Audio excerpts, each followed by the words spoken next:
Welcome to Thoughts Off the Stem. I'm Justin Barone, and today we're smoking on a couple different things. Again, we're always smoking on a couple different things, but basically in the bong today we have Shred Funk Master, and it is like last time. It's the same bag as last time. It's a blend between Kush and Gas Aroma. It is, I think, 24% THC. There's 0 CBD in it. And so that's what's in the bong. In the joint, I picked up some Canada Green Crush. Booyah, baby. This one I'm pretty sure is 23%. So 23 and 24. This one is a sativa. The Shred is a hybrid. But it leans more indica, it feels like, because I've had some pretty good sleeps off the Shred. And yeah, the Canada, I've tried it once. It perked me back up after I had a nap. After smoking the Shred. So we'll see how that goes. Thanks for joining me, Justin Barone, and I hope you had a good week. I hope you have a good weekend. I hope you enjoy your weekend. I hope you enjoy everything, your life, whatever's going on with you. And so today, I thought that I would like to I have news. I have new news. That's what I'm trying to say. I have news. I got my Cannsell certificate, my Cannsell standard certificate. Why? Because I figured, you know what I want to do? I want to try working in a weed shop, see what it's like. I want to see what dispensaries are like from the other side. I've seen it from the buying side, as you can see with the podcast and everything. And I wanted to know a little bit more about, what was actually going on in the weed industry and see if I knew my stuff. So I paid the $75 and I took the quiz. This fly is driving me fucking crazy. That's the problem with doing this in a fucking garage, man. There's flies everywhere. I have a fly swatter somewhere, but it'd be too loud for you. Anyway, my point is that I decided that being in the position that I'm in, having this podcast, not having an actual job right now, other than trying to get this off the ground and making some headway. I figured what I'd do is I'd learn, I'd take the Cannsell program, so that way I could maybe pick up a couple shifts here and there at a local dispensary, or whatever. So I did that. And I tested my knowledge. It was pretty fucking good. I gotta tell you, I got 95% on it. You have to get an 80, to pass. And you have 2 attempts to pass. So on my first attempt, I got a 95%. I fucked up on a couple questions. One question, they were more like not the legal side of things, but like operating procedure. And I think I fucked up on the wording. So I got 2 questions wrong. So I ended up with a 94% instead of 100. I was hoping I was going to get 100, but whatever. You do what you can. So I figured I would check that out. Now, one of the things that if you're going to do the Cannsell program, you got to recognize that it is set up in conjunction with MAD, Moms Against Drunk Driving, is how it started. At least that's what it was when I was a kid. So when they had like the cops come to the school and talk to you about, weed and like how, don't touch weed, stay away, this is your brain on drugs, cook an egg kind of thing. Yeah, so MAD in Canada was the thing. That was the liaison between the government and the public for drug information, right? So this would also they would also get cops into schools to talk to kids about drugs and the downside and all that stuff, right? Very corny, as we all know. Any kind of school program is super corny, and if you watch it again, it's just like that. Okay, so I felt like I was back in grade school learning about drugs, but on the flip side of it being acceptable, which is kind of crazy to think about. It was a longer course than I thought. I thought it was going to take the write-up I had seen had said that it was going to take 4 hours to complete the course. It damn near took me all day. I started at 11 o'clock on Monday, and I finished at 6, right around dinner time. Now that could have been because I was taking my time and being, slow and meticulous or methodic. But at the same time, it could have also been that the 4 hours was not a real, capitalistic situation. So you do it online. You could put in to do Cannsell, to take the test. You have to. I just Googled Cannsell certificate, and then it takes you to the Cannsell website, which is again in conjunction with MAD, Mothers Against Drunk Driving, and they essentially walk you through the whole thing. And guess what I found out? I found out I was right, man, on a couple of the weed facts from previous episodes. That's right. In Canada, because this is a Canadian course, obviously. So in Canada, weed was actually criminalized in 1923. Now, they didn't go in to say that they didn't know why it was in there, but there are a few different documents there were a few different copies of the same document showing that that somebody wanted weed to be illegal, like one of the, one of the like representatives of House or whatever. And that's so wrong. Representatives of the House. Politician put it in there under, what was it, the Opioid Addiction Act? Or I can't remember the exact name of it. Oh wait, I got it here. Hold on a second. Let me learn you something. With the ganja gone, baby. Okay, we're getting into this early. Okay, so here it is. 1923, weed was added to the Opium and Narcotic Drug Act. There we go. And it was defined as a narcotic. Now, the information that I have found had said that it was put in there and nobody was really sure why. Because there were 3 copies. So 2 regular copies and 1 carbon copy of the initial, presentation of the act. Okay? So when they submitted it, weed wasn't on it.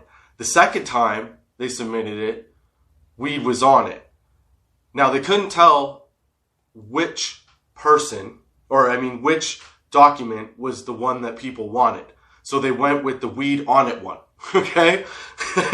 And there was actually a carbon copy to back up the fact that there was a carbon copy backing up the non-weed added one, and then there was no carbon copy, but they went with the second one, the one that had weed. So that's when weed became illegal. In 2001, since I'm going to go down the road of history, let's check this out. Okay, so this is the Canadian history, essentially, and the steps that Canada has taken to move weed from illegal to legal. Okay, so the first step was it was made illegal in 1923, a part of the Opium and Narcotic Drug Act. In 2001, okay, Terrence Parker, who had epilepsy, prompted the federal government to create the Canadian Medical Marijuana Access Regulations. So that's the MMAR, the Medical Marijuana Access Regulations, which basically, because of his case, they started to discuss and allow, I guess, some use of marijuana for medical purposes. Okay, in 2013, we implemented marijuana. Jesus Christ, this weed is really good, man. That shred stuff makes you all confused, and then the Canada Green Crush perks you right back up. But now my thoughts are too fast for my lips, so bear with me here. Okay, so in 2001, Terrence Parker, who had epilepsy, prompted the federal government to make the MMAR, which was the Canadian Medical Marijuana Access Regulations. So that basically set up a situation where the Canadian government would allow specific medical instances, specific medical patients with specific medical issues, decided by the government, they would get access to marijuana for medical purposes. Then in 2013, Canada implemented the Marijuana, with an H instead of a J, for Medical Purposes Act. It implemented Marijuana for Medical Purposes, the MMPR. Not to be confused with the MMAR. So in that situation where the third one in 2013, where we implement the marijuana for medical purposes, actually took a step back, because under the first one, you could get marijuana, okay? And you could use it, if I understand this correctly. But in 2013, what ended up happening with you could grow it yourself and use it yourself under the MMAR, the Medical Marijuana Access Regulations. And then in 2013, they took a step back from that and they imposed the MMPR, the Marijuana for Medical Purposes. They took the ability to grow the plant at home away from you. And so now, as a medical user, you had to go to you had to buy from a legal, licensed, government authorized medical grower, which was kind of a pain in the ass, because now you can't obviously grow your own, and especially if you know what you're doing, and you got to get it from somebody else that may have tried to just capitalize on the switch and loss, right?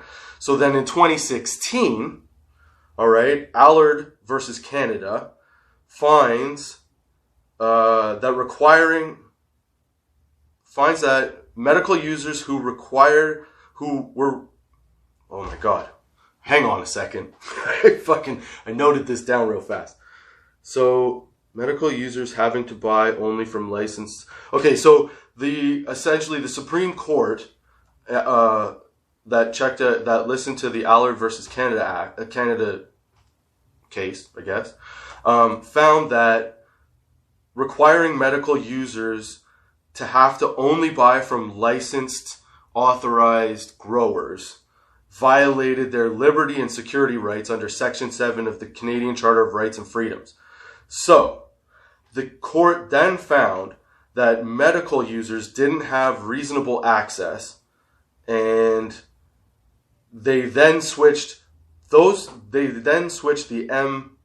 MMPR to the ACMPR. And they implemented, they implemented the ACMPR.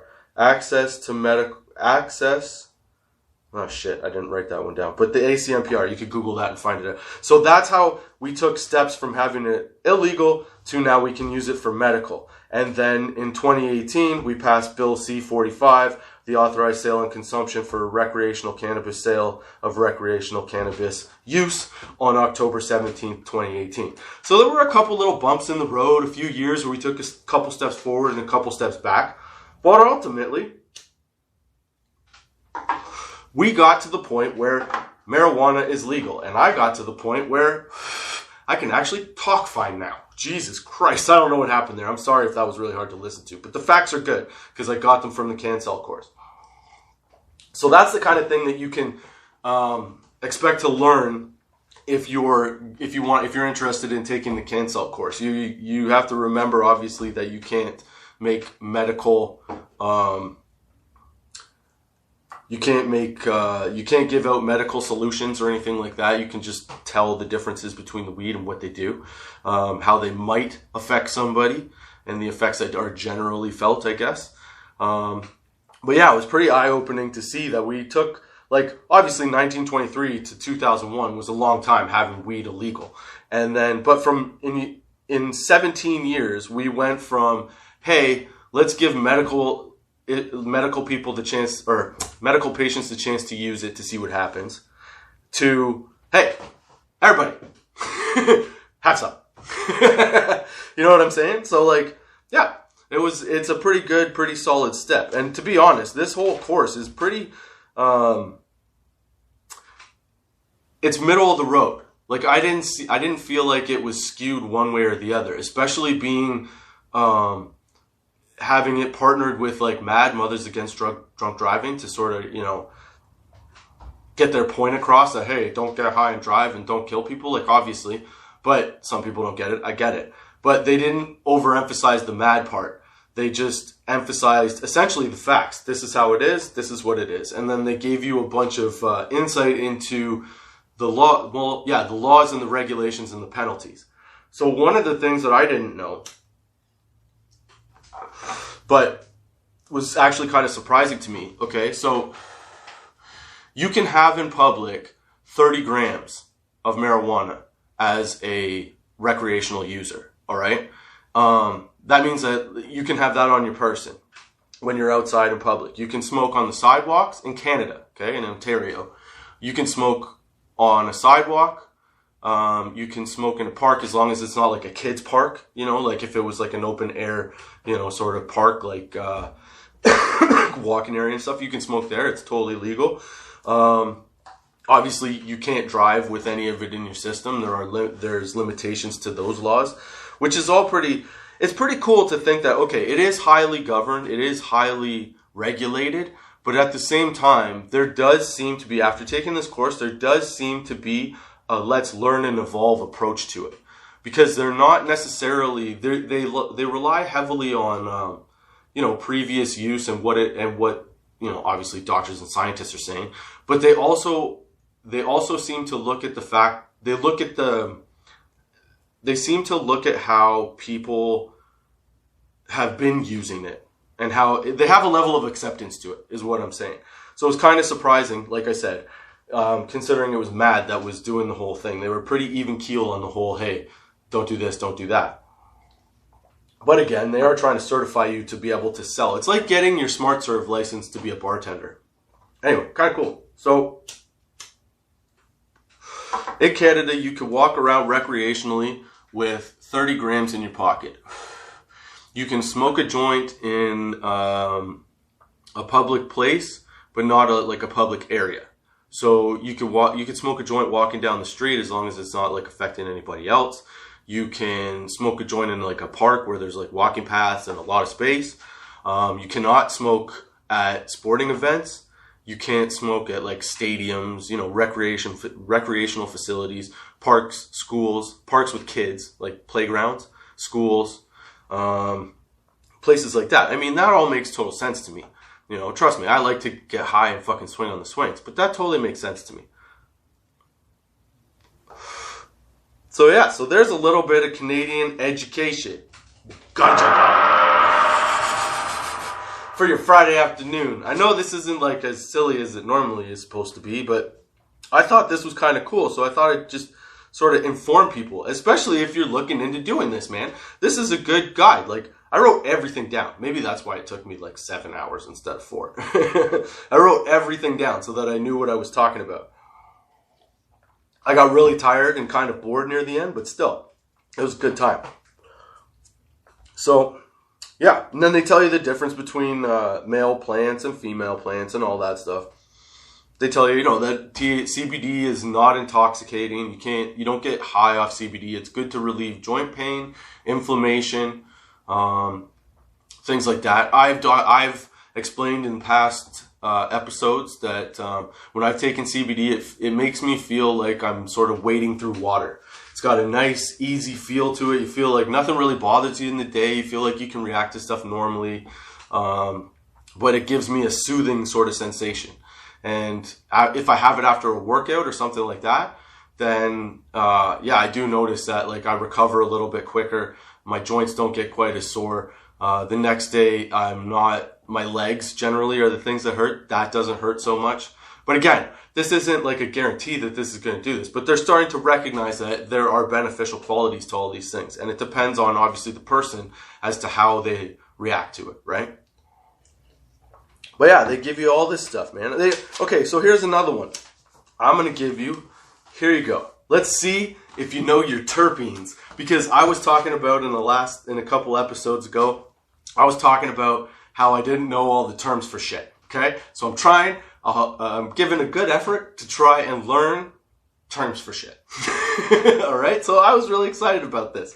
So terpenes, I understood that they were a part of the plant that a part of the makeup of the plant that gives you flavor and taste and aroma. Okay? I knew that.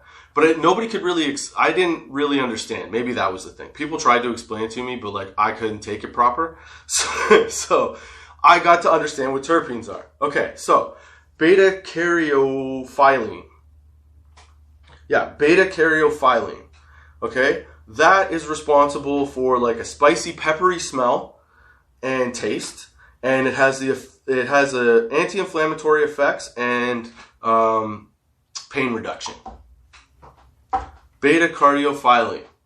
Smells like pepper and puts you to sleep. Okay? And then you have, I think it's called linalool. Linalool. It has a lavender scent, and the effects are relaxation, and it's found mostly in indica, and more often it's found in indicas because it is one of the major contributors to indica couch. Yeah. So if you ever wonder why you're passing out, it could be because of beta cariophylline,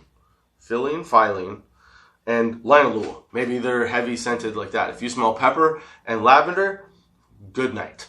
Okay? And then pinene. And obviously, what do you think pinene is?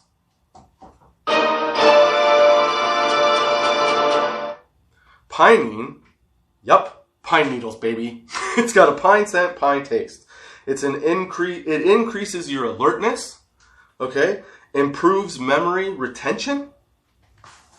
Dude, sativa, okay? And it'll counteract some of the effects of the cannabis. Like the actual pinene itself dials down the THC, I guess.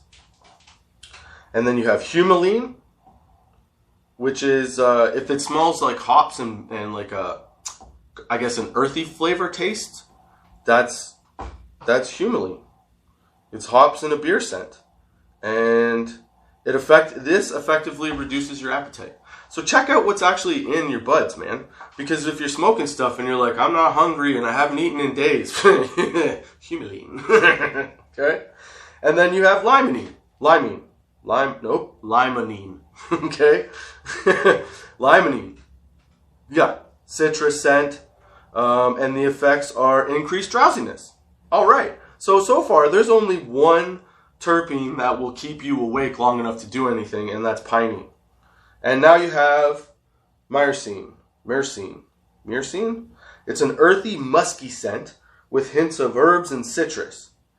And its effects are tiring and relaxing. Okay, so if you want to get high and you want to get lifted up, you want to go with a pinene, because that's the one that increases your alertness, it improves your memory and retention, and it'll counteract some of the effects of the THC, so you don't get quite as high, but you have a great time doing it, and it seems like it's super fun.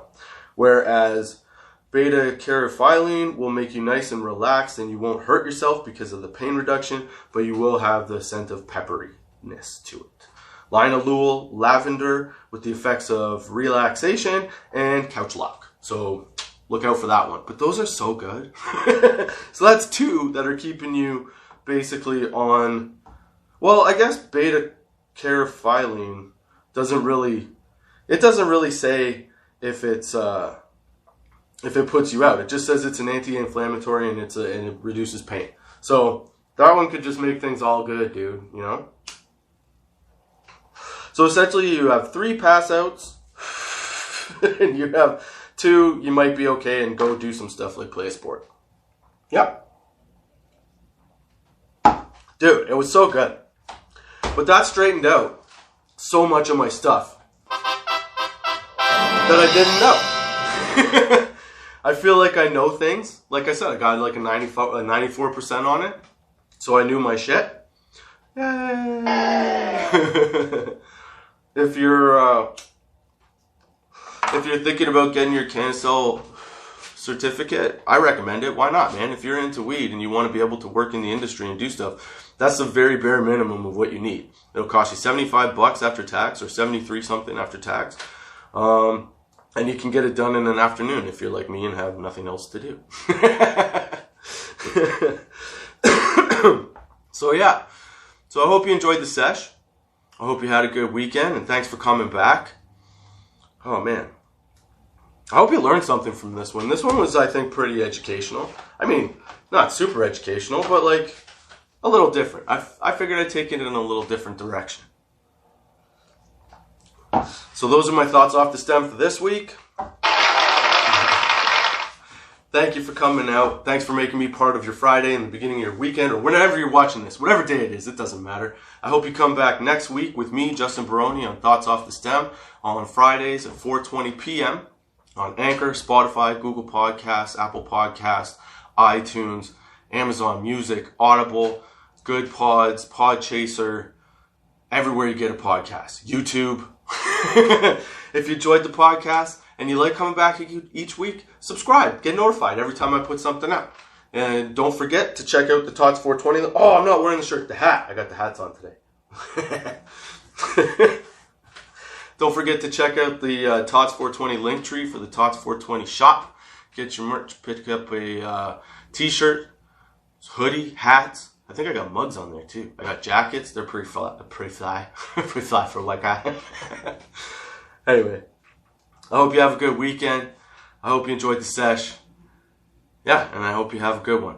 Until next time, keep your lids low, baby.